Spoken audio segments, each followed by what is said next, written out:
प्रकृति का एक नियम है कि अगर आप इस प्रकृति में कहीं भी देख लीजिए, अगर आपका कोई योगदान नहीं है तो प्रकृति ने उस चीज को जिसका कोई योगदान नहीं है, कोई पर्पस नहीं है, उसको पहले ही खत्म कर दिया। अब एक समय था कि डायनासोर थे और जो कुछ भी माहौल था वो डायनासोर्स के लिए खत्म हो गया। जब उनकी कोई ज़रूरत नहीं रही तो प्रकृति ने कहा जाओ। तो इस प्रकृति में मनुष्य भी है और मर्द भी है, औरत भी है। इसका मतलब है सबका योगदान है। तो हम काहे के लिए डरते हैं? ये चीज़ें जो विभाजन होता है कि नहीं ऐसा नहीं होना चाहिए, इनको नीचे रखना चाहिए, ये डर से होता है। अब लोग समझते हैं कि डर से नहीं होता है, पर डर से होता है। बिना औरत के कोई मर्द पैदा नहीं होता है और लोग भूल जाते हैं इस बात को। भाई तुम आए कहां से?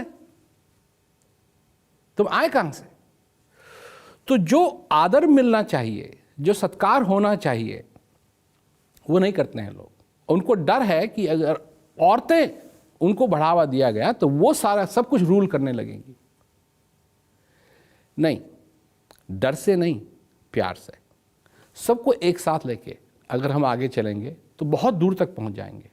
क्योंकि जो हमारी शक्ति इन विभाजनों में अटक जाती है वो हमको धीमे कर रही है, सारे समाज को धीमे कर रही है। अगर आज हिंदुस्तान सभी जो भाग में बटा हुआ है, कोई कहता है मैं मुस्लिम हूँ, कोई कहता है, लोगों में ये बात नहीं है, पर सब अगर मिलें, जो भी इस देश के नागरिक हैं और सभी की इच्छा है कि ये देश महान बने।